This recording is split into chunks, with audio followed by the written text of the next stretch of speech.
प्रेम से बोलिए सदगुरुदेव भगवान की।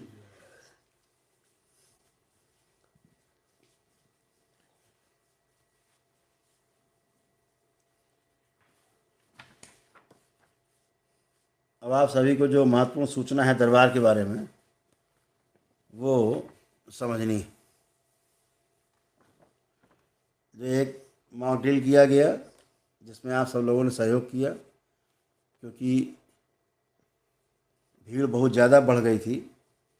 करीब 20-25 हज़ार लोगों से ज़्यादा की भीड़, चारों ओर गाँव में रुकना, चारों ओर कई गाँवों में और यहाँ भी, तो कोई आपको रिस्क ना रहे, आपके परिवार को कोई खतरा ना हो, इसलिए वो कदम उठाया गया।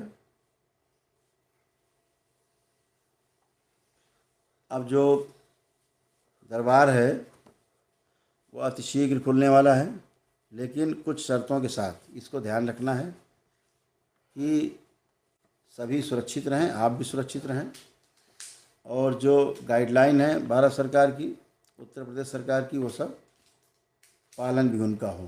ठीक है। तो दरबार जो है, सबसे पहले जो ज़रूरी सूचना है कि आपका दरबार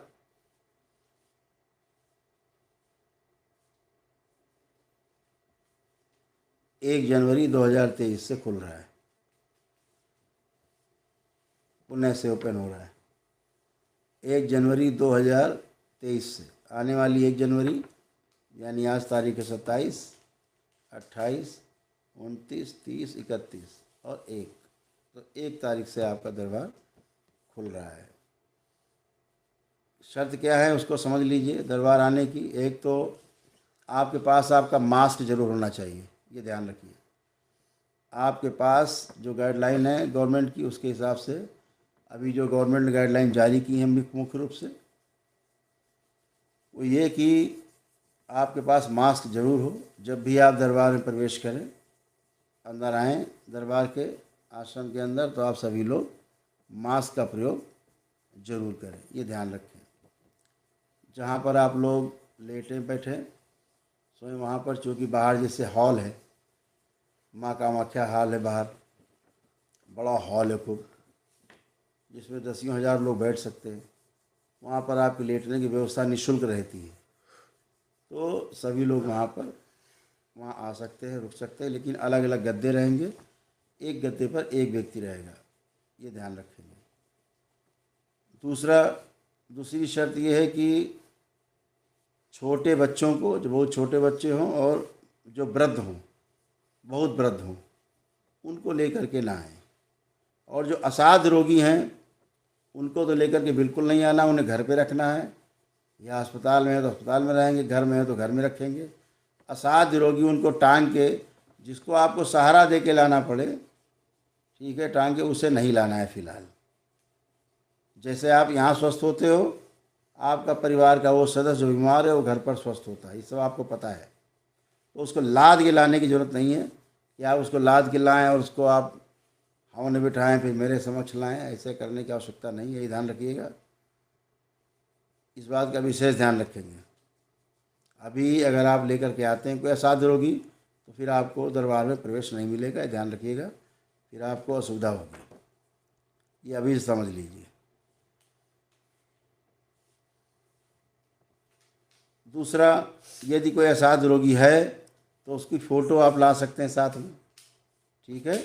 उसका पहना हुआ कपड़ा जो उतारा हो, उसने धुला ना हो, वो कपड़ा लेकर के आप आ सकते हैं, उससे उसका काम हो जाएगा, ठीक है। तो वो ये आप कर सकते हैं। गेट पर सैनिटाइज़र रहेगा, वहाँ पे आप सैनिटाइज होकर के तब गेट पर प्रवेश पाएंगे। इस पर सब आप सहयोग करेंगे, इसका विशेष ध्यान रखेंगे। दरबार में भी आप बैठेंगे तो थोड़ा एक दूसरे से अलग अलग, थोड़ा सोशल डिस्टेंस जो है वो कायम रखेंगे, ठीक है। ये आपकी सब कंडीशन रहेंगी, थोड़ा ध्यान देना है, प्रिकॉशन रखना है एक दूसरे के प्रति। बाकी दरबार में ऐसा कुछ नहीं कि आपको कुछ होगा इसमें इन्फेक्शन, लेकिन फिर भी जो गाइडलाइन है हमें उसका पूरा पालन करना है, ठीक है। आपका आत्मविश्वास है, जब आपके अंदर से दरबार मृत्यु का भय हटा देता है एक क्षण में, सेकेंड में, तो फिर ये तो छोटी मोटी बातें हैं। आपका इम्यून सिस्टम वैसे बहुत हाई रहता है, तो आपको डरने की जरूरत नहीं, लेकिन प्रिकॉशन फिर भी आपको पूरा करना है, गाइडलाइन पूरी पालन करनी है। और दीक्षा का कार्यक्रम 6 जनवरी को शुक्रवार को निश्चित रूप से होगा, जैसे होते थे दीक्षा के कार्यक्रम, मंत्र दीक्षा के, वो आपको 6 जनवरी को है। आपको सभी को 6 जनवरी में आपको 12 बजे दोपहर तक दरबार में अपना रजिस्ट्रेशन करा लेना है। निःशुल्क किट प्राप्त कर लेनी है, जो आपको हवन करने होते समूह में बैठ के, सामूहिक हवन होता है जो शुद्धि के लिए और सिद्धि के लिए। तो वो आप लोग 6 जनवरी तक दोपहर को 12 बजे तक जरूर प्राप्त कर लेंगे, क्योंकि 2 बजे से हवन शुरू होगा 6 तारीख को।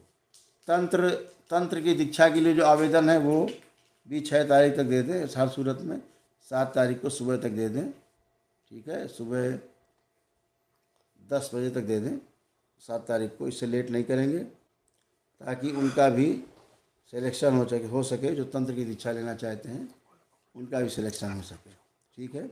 ये ध्यान रखें कि मंत्र दीक्षा लेने वाले लोग आरोग्य का हवन जरूर हो चुका हो, उनका ना हो चुका हो तो यहाँ अवश्य कर लेंगे।